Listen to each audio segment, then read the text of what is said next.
Afternoon. I'm Dan DeRose with 19 News, and welcome to From Someone Who Knows. Explain this segment for it's a fairly new segment for Cleveland 19.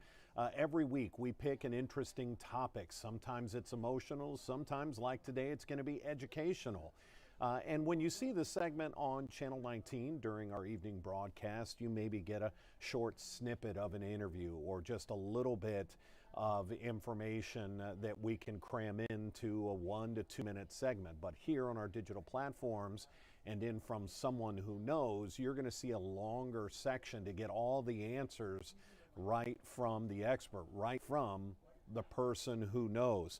We were all sort of taken aback this week when we saw this video come out of eastern Pennsylvania or eastern Ohio and the Pennsylvania area. That is a freshwater jellyfish that, yes, do exist in Lake Erie. And we started talking with Justin Schoffen. He is an Ohio State researcher in Lake Erie. He works at the Stone Laboratory in Put-in-Bay, and they have seen them there too. And in fact, he told me that in his job as an environmental researcher, he's been on Lake Erie just about every day for the past 20 years, and he has never seen freshwater jellyfish until this year. They live dormant as pupa attached to rocks and docks, and they can sit dormant for years and years and years, and they need just the right conditions to hatch. And for whatever the reason, this year they have hatched, and you're going to get all the information straight from the source. So, from Someone Who Knows, you're about to listen to my interview with Justin Schoffen, again, a researcher with Stone Laboratory out in the Put-in-Bay area of Lake Erie. Take a look. This kind of took all of us here in the newsroom. We've seen some posts. Folks also took a picture. You posted it, I believe, yesterday. You did a little bit of a clarification today. There are jellyfish in Lake Erie. Let's just start right there. Yeah, about a week ago, I saw that same report of the jellyfish out at Erie, Pennsylvania. And yesterday, our staff was out of docks grabbing experiments for samples for another experiment, and she ran in and said, "There's a jellyfish here."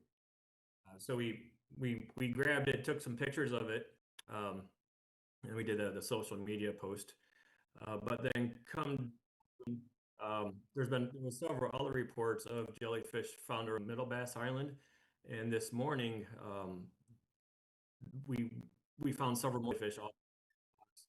And if you're on Put-in-Bay today, you can go to the Division of Wildlife Visitor Center next to the Stone Lab, and the small thicket, you can see 4 or 5 of the jellyfish alive and living. Wow. Let's talk about how did they get here, and have they been here all along? Is this a new species? Walk us through that.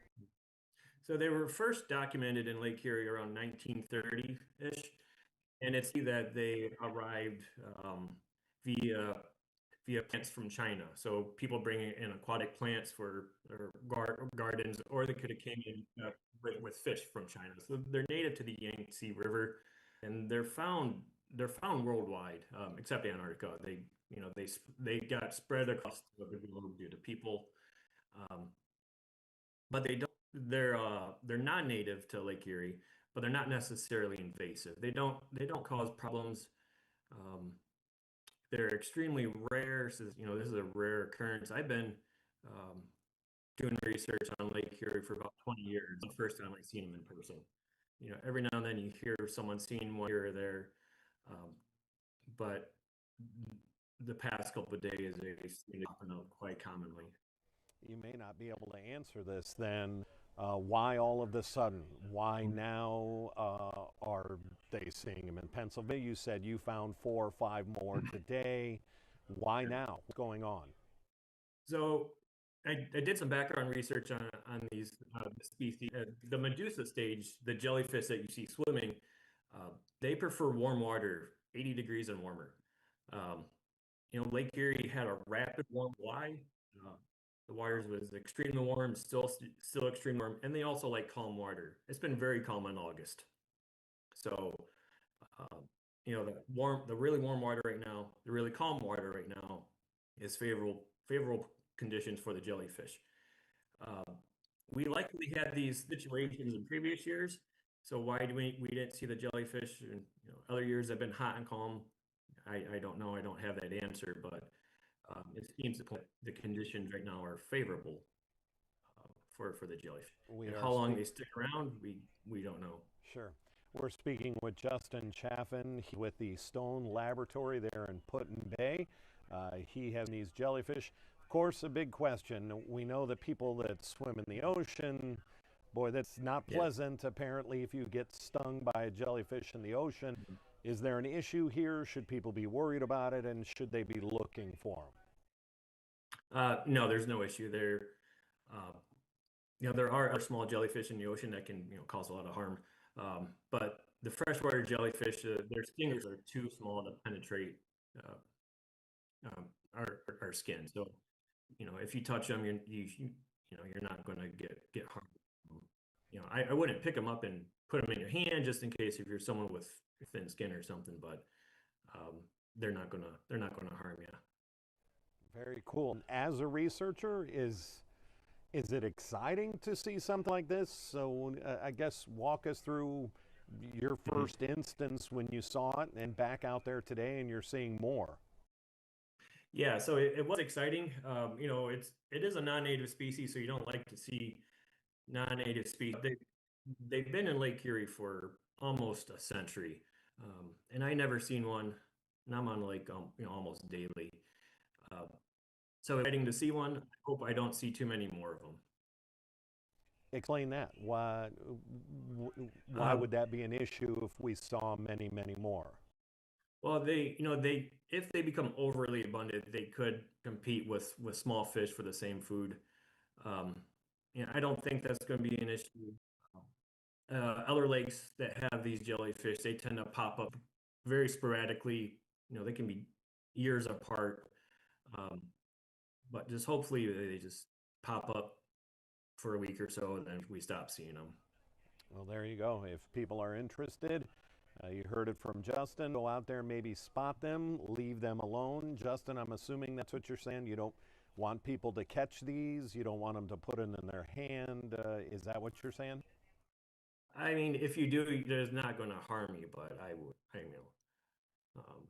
wouldn't recommend it. It's just it won't harm you if you do accidentally pick one up or it's on your leg or something after getting out of the water. So there you have it. Very interesting to find out that yes, there are freshwater jellyfish in Lake Erie. I'm going to show you the video again. This one came to us from the Pennsylvania Department of Environmental Protection. They're on obviously the eastern side of Lake Erie, but their researchers were out there and caught this video about a week or two ago. And in fact, the day that I did the interview with Justin, the researcher, he had been out that morning, as you heard in the interview, and they saw 4 or 5. They actually caught 4 or 5 and put in the visitor center for people to go see. But he then sent me an email about half an hour after our interview, and he said he went back out to the dock there in Put-in-Bay, and he sent me another video, and he spotted what he estimated were about 50 more, 50 more, and again, apparently are going to be here a short time. And so I asked him in downtown Cleveland at Edgewater, could we see these? He said Edgewater probably not so much because, again, they need that calm water and they also like rocky area. That's where they're attached when they're in the pupa stage. And so Edgewater, he said probably not, but maybe in like the Rock Hall area, anything inside the break wall behind Brown Stadium, maybe you could spot them if you're really into this. You could run down there. But again, he said they're typically only around for a week or two, and these have apparently been around for a week. We did this interview, I believe it was Tuesday, and they really seem to be popping up or hatching more for Justin to see 5 in the morning and then 50 in the afternoon. So today's From Someone Who Knows just happens to be that you learned something.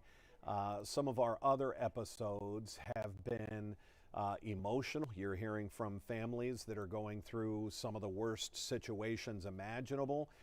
So there's a QR code there. If you're interested in watching some of these longer forms of our stories, learning more about a particular topic, you can scan that QR code and look for our full episodes on Cleveland 19. They are very fascinating to watch because it sort of lets you on the inside of that interview process where you're seeing more than just what makes it into our evening newscast on Channel 19.